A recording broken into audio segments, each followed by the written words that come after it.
Closed captioning of this program is brought to you in part by BNN, Business News Network.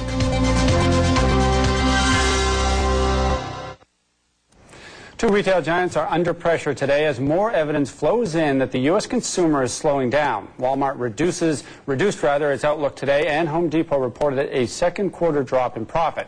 So have the days of the booming U.S. consumer come to an end? Rick Pennycooke is president of the Lakeshore Group. Good to see you, Rick. Good to be here. Now, Walmart posted a 49% increase in profit, and that's a pretty big number. What did you think of the market? Doesn't think much of the quarter. What did you think of the quarter? Well, I thought it was fine. I mean, any other retailer would be happy with that kind of growth. I think that there's a bit of a disconnect between the stock analysts and the actual consumer itself. I think Walmart is fine.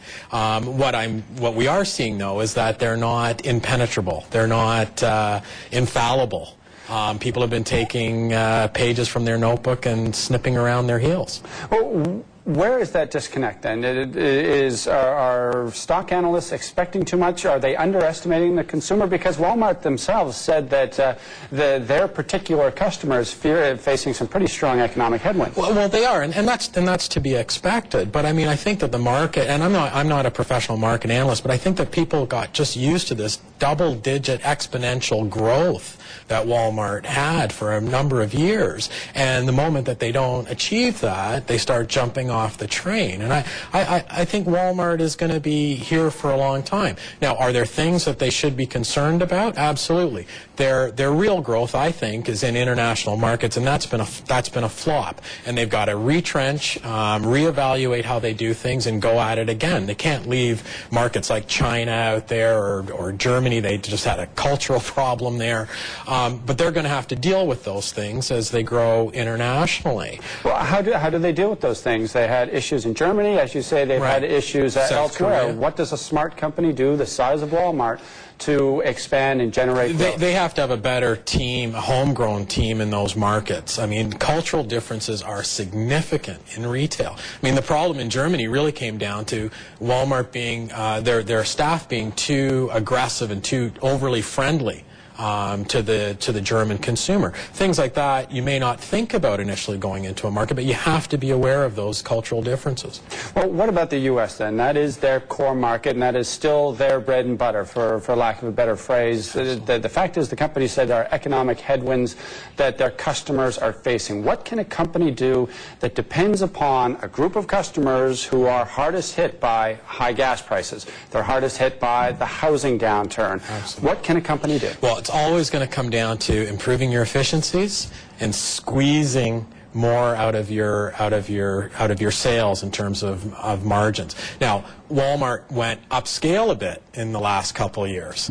They have announced that they're going to go back to real deep discounts, and that's exactly what they need to do. Well, let's turn our attention to Home Depot. What did you think of their quarter? No surprise that earnings were going to fall. It's a very tough business they're in, but is it going to get worse before it gets better? What's your feeling? I think it will. I mean, Home Depot is so tied to housing growth that any fear, any real downturn in the building sector is going to hit them hard, and we're in that fear segment right now. I mean, obviously, if you're worried about the value of your home, you're not going to put the addition on. You're not going to do a major renovation, and that's going to hurt, obviously, the trades, and it's going to have a spillover effect. Now, Home Depot has, over the last few years, tried to broaden their offering of services to sort of dampen that effect. You know, more small electronic appliances, you know, blenders and small microwaves, which they didn't before, really pushing appliances, and trying to get into the service side of things, carpet cleaning and things like that. Well, what about their expansion abroad? The key for Walmart's future could very well lie in their growth abroad. Home Depot, we know, is making a very aggressive move, or trying to make an aggressive move into China. Are they at least making the right steps abroad while the U.S. is suffering? Yes, absolutely. I mean, go where the potential is and where the growth is. So they're doing the right thing. things. But, you know, Home Depot, it's really just on that building, really on the building supply side of merchandise. They have a smaller focus, where Walmart, they're serving even your supermarket needs, your clothing needs, your health and beauty needs, so they can spread out the risk a little better. Well, what about Lowe's? Lowe's is, we spoke about them in the break. They're moving into Canada. We know they're coming. Rona is the name to beat here, even the Home Depot, and there are some other retailers like that.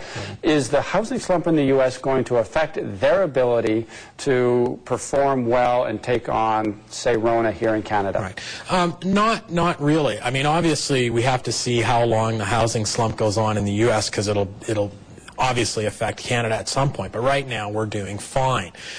They've had some problems getting going in this market, and a lot of it has been trying to pick up really good real estate to compete head-to-head with Rona and Home Depot. And they've got to get that under control. They've got to step up to the plate and probably pay some bigger bucks than they expected, because the really good real estate is dwindling. Well, this is precisely your business. What is the really good real estate for Lowe's if it's to take on somebody like Rona? Should they be in the same parking lot structure, the way we see the very big box stores? You have a Rona right across the street from a Old Navy, and it's all the big complex. Do you think Lowe's then also has to be part of that big complex? Is that the sort of property they need to pay up for? Yeah, absolutely. But they're in competition with the developer, you know, like RioCan, who's a big commercial landowner. They have to compete for rents with them. So they're going to have to step up to the plate. But that's definitely where they should be. And they should be looking at the smaller markets. Home Depot has been looking in the urban centers now. I mean, you've got Home Depots in Manhattan. Right? So you have to look at that, and can't be all in the sort of suburban marketplace. Okay, Rick, listen, it was great to talk to you. Thank you very much for coming in. Great to be here. That was Rick Pennycooke. He is the president of the Lakeshore Group. Now, we'll be back with more on the markets this afternoon, and more discussion about Coventry and the credit crunch in the Canadian market right now. So stay with us.